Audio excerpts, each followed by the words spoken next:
She was young. She was beautiful. And she made one fatal mistake, thinking her sugar daddy's money came without strings. But in Atlanta's glittering underworld of power and privilege, those strings turned into a noose. This is the story of Martha Jennings, and the wealthy monster who made sure her last breath was his little secret. Welcome to Vic's True Crime Stories.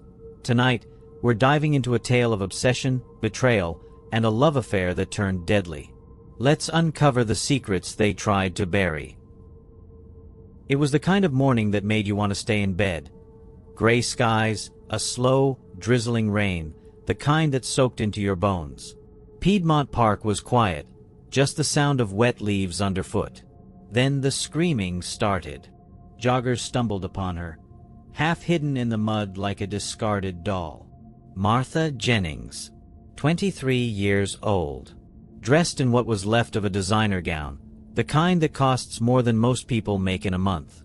Her nails were broken, fingers caked with dirt, like she'd been trying to claw her way out of the earth itself. At first, the cops thought it was a robbery, a random attack. But then they found the receipt folded neatly in her pocket. A wire transfer. $15,000. And a name that made even the detectives pause. Kelvin Blackstone. Now, Kelvin wasn't just any wealthy man. He was the kind of rich that built empires, the kind that made problems disappear with a phone call. When the police brought him in for questioning, he didn't sweat, didn't fidget. He sat there, sipping his coffee like he was at a business meeting, not a police station. And when they asked him about Martha, he smiled. Just a little. Martha was like a daughter to me, he said. Who would hurt such a fragile girl? But here's the thing about men like Kelvin, they never tell the whole story. And Martha? She wasn't just some girl. She was the one who got away. Or at least, she tried to. This is a story about money, power, and the kind of love that doesn't just break hearts, it ends lives. So let's go back to the beginning, back to the moment Martha Jennings walked into that high-end Atlanta bar, all wide-eyed hope and desperate dreams. Because that's where it all started. And that's where it all went wrong. You might think you know how this ends. But trust me, you don't. Let me tell you about the way love can sneak up on you. 2 years before the police found her body in Piedmont Park, Martha Jennings sat alone at the Velvet Lounge, swirling the last drops of a $20 cocktail between her fingers. The ice had melted, just like her dreams of becoming a fashion designer. That's when Kelvin Blackstone first noticed her, really noticed her, from across the bar. His eyes traveled from her designer knockoff heels to the nervous way she kept tucking her dark hair behind her ear. A woman like you shouldn't drink alone, he said, sliding into the seat beside her. His cologne smelled like money and power, his Rolex catching the light every time he moved his hand. The bartender hesitated before making her another drink. You sure about this, kid? He muttered. But Martha was already smiling up at Kelvin, already imagining how different her life was about to become.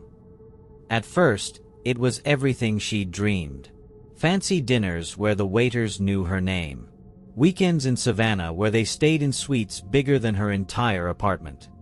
He'd leave crisp $100 bills on her nightstand with little notes, for something pretty. But the real gift was how he listened, really listened, when she talked about her designs. You're going to change the world, he'd say, tracing his finger along her collarbone. And for a while, she believed him. Then came the rules. The "where were you?" texts if she took too long at the grocery store.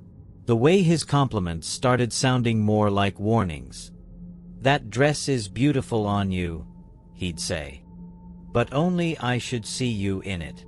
The apartment he gave her felt less like a gift and more like a gilded cage.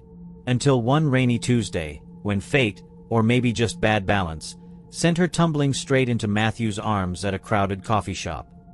Her latte exploded across his shirt in a milky Rorschach blot. I'm so sorry, she gasped, grabbing napkins. But Matthew just laughed, a real belly-deep laugh that made his brown eyes crinkle at the corners. Worst meet cute ever, he said, dabbing at the stain. "You owe me a coffee, and maybe your life story." 3 hours later, they were still talking. He was an accountant who loved old cameras, who made terrible puns, who actually asked about her dreams instead of just buying them for her. When her phone buzzed with Kelvin's nightly summons, "Dinner at 8. Wear the blue dress." Matthew didn't comment, but something in his smile dimmed just a little. What followed were the sweetest stolen moments of Martha's life. Matthew saving her the last bite of his dessert, their fingers brushing as they passed a coffee cup back and forth. The way he'd kiss her knuckles when she showed him her latest designs, his lips lingering just a second too long. She started wearing his old college sweatshirt to bed, breathing in the faint scent of his cologne on the fabric. At night, she'd trace the constellation of freckles across his shoulders like she was memorizing them. "I love you," he whispered one morning, his voice still rough with sleep. And for the first time in her life, Martha knew what it meant to be treasured instead of just wanted. But love like that leaves marks. The indentation of Matthew's ring on her finger after they held hands too tight. The purpling bruises on her hips from their last desperate night together.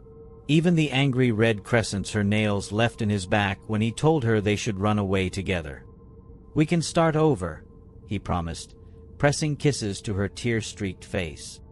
"Somewhere he'll never find us." And God help her, she almost believed him. Almost. Because the thing about gilded cages? The lock only works from the outside. And Kelvin Blackstone still had the key. The night of the gala, Martha stood in front of her mirror adjusting the emerald necklace Kelvin had given her. It felt heavy against her skin, like a collar. Across town, Matthew was straightening his tie, unaware that in just 2 hours, he'd see his father's hand resting possessively on the waist of the woman he loved. That he'd watch Kelvin lean down to whisper something that made all the color drain from Martha's face. That by midnight, everything would shatter. But let's not rush to the ending just yet. Because the most tragic love stories aren't about how they end. They're about all the beautiful moments that made the ending so unbearable. And Martha Jennings? She had so many beautiful moments left to lose. The night of the Blackstone Charity Gala shimmered with false promises. Crystal chandeliers dripped light onto marble floors, champagne bubbles burst against the rims of 100 glasses, and Martha Jennings stood frozen in the center of it all, her smile cracking like thin ice. She'd worn the emerald necklace Kelvin insisted on, its weight like cold fingers around her throat, when she saw him. Matthew. Cutting through the crowd with that easy smile, the one that made her forget to breathe. Then Kelvin's hand clamped around her waist, his voice booming across the suddenly silent room. "Matthew, come meet my dear friend Martha." The word, friend, slithered between them. The moment their eyes met, Martha felt the ground tilt. Matthew's glass slipped from his fingers. Crystal shattered on stone. And in that heartbeat of silence, everything they'd built together shattered too. Later, locked in a gold and mahogany bathroom, Martha would press a towel full of ice to her wrists and remember the first time she'd seen Kelvin's true colors. It had been another night, another party, when she'd wandered into his study searching for aspirin. The drawer stuck at first, then gave way with a shudder. Inside lay a file fat with photographs, girls with Martha's same dark hair, same hopeful smiles. Newspaper clippings beneath them, each bearing variations of the same headline, "Tragic Accident." The dates spanned 15 years. Her fingers left damp prints on the glossy paper as she realized, these weren't accidents. They were receipts. And she'd just become Kelvin's newest investment. Yet here's what the file didn't show, the way Matthew's laugh sounded when he was truly happy. How he'd memorized her coffee order after one visit. The Sunday mornings they'd spent tangled in sheets, sunlight painting stripes across his bare shoulders as he traced her hip bones like they were something sacred. That's why, 3 days after the gala, they found themselves in a neon-lit chapel at 2 a.m., hands clasped so tight their knuckles bleached white. The justice of the peace smelled of peppermint and bourbon. Martha wore a dress from Target. Matthew forgot the rings and had to buy plastic ones from a vending machine. When they kissed, her tears tasted like salt and rebellion. Somewhere across town, Kelvin tore financial documents in half, then quarters, then eighths, the shreds fluttering to his office floor like confetti at a funeral. Their marriage lasted 11 days before Kelvin summoned Martha to his mansion. She found him in the conservatory, pouring tea with steady hands. "Atlanta's a small city," he remarked, stirring one precise cube of sugar into the cup. The spoon clinked like a warning bell. "A smaller grave." Martha watched her own reflection warp in the polished silver as he pushed the teacup toward her. Something in his calmness, the way a snake stays still before striking, made her fingers twitch. The cup flew, scalding liquid arcing through the air like amber lightning. "I'm not your fucking doll." The words tore from her throat raw as fresh wounds. Kelvin didn't flinch when the china shattered. He just smiled, slow and terrible, and reached for another cup. Here's what the police report wouldn't mention: how Martha's wedding band left a pale circle on her finger for days after she removed it. That Matthew kept finding plastic vending machine rings in his pockets like guilty secrets. Or that when Kelvin finally snapped, it wasn't in rage, but with the chilling precision of a man balancing his books. The last thing Martha ever saw was her own face reflected in his polished Oxfords as he stood over her. Distorted, unrecognizable, already becoming just another name in that damned file. But we're getting ahead of ourselves. Because before the ending, there was the running. And before the running, there was the moment Martha realized, too late, that the most dangerous lies are the ones we tell ourselves to keep believing in happy endings. That plastic ring still sits in an evidence locker somewhere, by the way. Still smells like her perfume. Still costs 25 cents. The rain came down in sheets that night, the kind that turned streets into mirrors and headlights into smeared ghosts. Martha ran through it all, her hair plastered to her face, her breath coming in ragged gasps, the straps of her heels snapping as she sprinted across the Blackstone estate. She'd left everything behind: her phone, her purse, even that damned emerald necklace now lying abandoned on Matthew's nightstand. The only thing she carried was the key. The one Kelvin didn't know she'd stolen. The one that unlocked his private study. The mansion loomed before her, its windows dark except for one, the study, where a single lamp burned like a beacon. Or a warning. Martha's hands shook as she turned the key. The door opened with a sigh, releasing the familiar scent of leather and expensive whiskey. But something was wrong.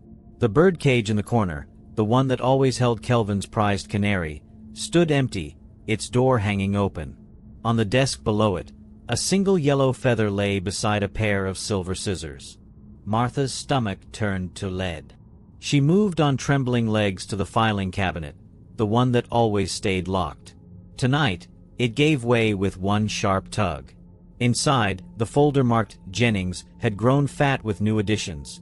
Photos of her and Matthew at the coffee shop, outside the chapel, even in his apartment where the curtains had been drawn. But it was the paper beneath them that stopped her heart cold. A deed to a cemetery plot, dated for tomorrow.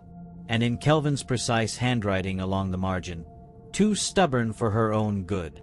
The mirror across the room showed her reflection then, wide-eyed, dripping wet, her lips parted in silent horror.